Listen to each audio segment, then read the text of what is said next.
Yo, what's up, guys? Back in another video. It's your boy Mal. We're gonna talk about, are you ready to invest? And I came up with this topic because I see a lot of people, like, I consume a lot of content, and I'm in the comments. I read what people are saying. I interact with people in the real world, and I talk to people. And my job specifically, I meet like hundreds of people a day, and sometimes I talk to people, and then they're into Pokemon too as well. Pokemon is popular, and we start talking about investing, and I say, hey, here's my collection. This is what I'm doing, or this is the products that I'm targeting and stuff like that. And a lot of times I hear, man, I don't know, I don't know if I can do that, man. And it's just, and that's why I'm making this video, and I want to provide this information to kind of give like maybe some of the newer guys of like some insight on like some things that you probably need to think about before you invest, and so you can have a better return on what you're buying and a better experience. So the first thing I will say is, just like this, I have this box here. This is a Brilliant Stars booster box. If you can't buy that box, put it on your dresser or put it on like by your computer and look at it every day and not open it, you're not ready to invest. The worst thing you can do is buy products, especially booster boxes of, like, let's say you're buying like Sword and Shield booster boxes where we all know where those boxes are going. The boxes that have the old arts in them, the top cards, we know where those boxes are going. They're all going over $1,000 in due time. If you know you can't buy that product and let it sit there and accumulate its value and not open it, you're not ready to invest. It's probably the worst thing you can do. And I know people personally that open things and had that immediate, like, what do you call it, post-rip clarity. They open the box and they're like, immediately they're like disgusted at the fact that they don't even get, a card that they like, or a card of any type of value. Ripping packs is gambling. You never know what you're going to get, but that's the fun behind it, and I understand that. I still rip packs. I don't rip packs as much as I used to rip because it just doesn't make sense. In this market, it doesn't make sense to be buying, like, at the prices of these booster boxes at 200 plus, 250, to potentially open and get the top card. Like, if you open Twilight Masquerade, you don't get the Greninja. The box is almost $300. You don't get the Greninja, you might as well just bought the Greninja.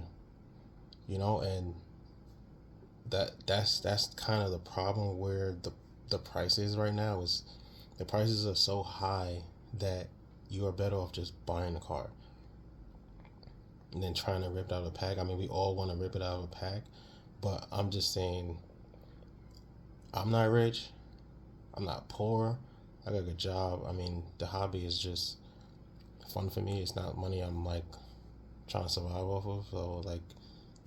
I'm not really hurt by none of this. But I know people aren't in that position. Some people are on limited money, and there are people out there that actually are trying to rip packs for profit, and like that's another thing that, like, you're gonna lose.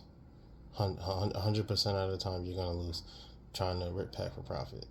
And so if you can't buy a product, put it to the side, and do nothing, you're just not ready.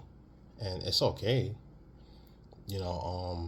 Everybody in the hobby it's kind of like learning on the job. You go through certain things and then you just learn from it, good and bad. I've ripped packs, got nothing out of it, and I eventually got to the point where, as a hobby, got to the point where it is now, that I rip packs and I'm just like, I'm ripping all these packs. I'm not getting the hits, and I'm not mad about it because I understand how it goes. But I can have better use for my money. Like, I want to have fun and enjoy, and I still rip packs, but I'm not ripping booster boxes right now, especially Sword and Shield booster boxes, and which is what I'm kind of targeting right now. I'm buying Sword and Shield boxes right now. Like, I bought, I'm buying Brilliant Stars. Brilliant Stars is a set that I've that I love is kind of my favorite set from Sword and Shield. Um, and I believe in that set, and I know that it'll be well over $1,000. It has everything I like in the set, so it's not just hey, I know it's gonna do well. It's I actually open to actually like the set. Like if it never went higher than it is now, and I was forced to just rip the pack, I would have no problem opening it. So, but that's the main thing is investing is it's hard to people that I don't want to say that have self control.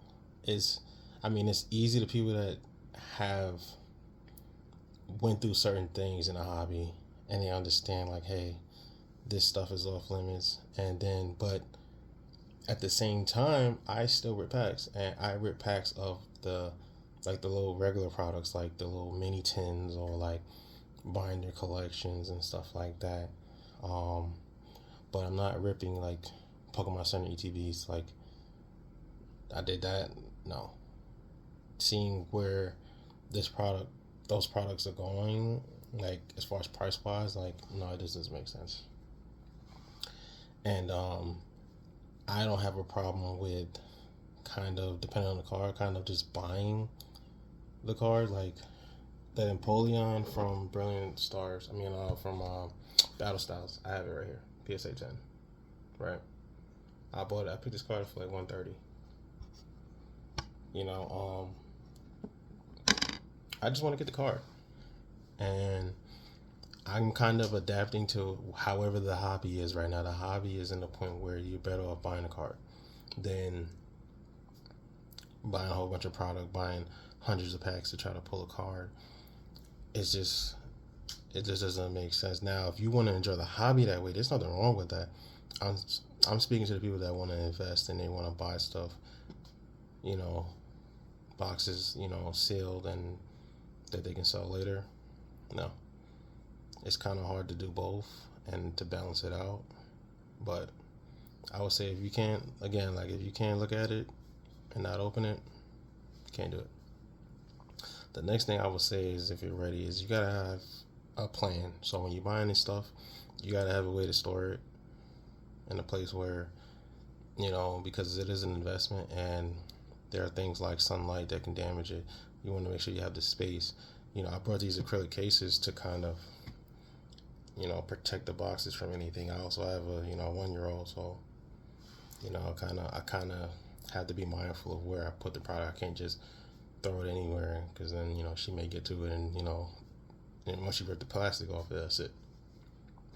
But you got to be mindful of these things, and I think that it's a journey. It's not an overnight thing. You gotta be patient. Like if you're not a patient person, then you're not gonna like investing because there's times that these boxes could sit at a certain price for a year, and some people can't handle that. They can't see like, oh, what's going on? The box is not moving, or you may see it dip down a little bit because the people that can't hold, start unloading their product, and it may drop down 10% here and there, and you think like, oh, it's going to zero. It's not going to zero. But all of these things come with experience and time. So I would say the main thing that's gonna hold you back is ripping product. Don't rip your investment. If you buy something that you saying, hey, I'm gonna hold this for 5 years, hold it for 5 years. It's just hold yourself to that standard.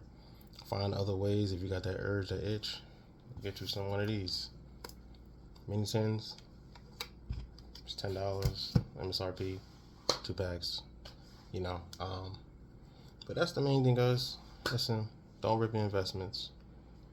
That's the main thing. If you can't do that, then you're not ready. But I'll catch you in another video, guys. I'll be back with another one. Thank you for tuning in.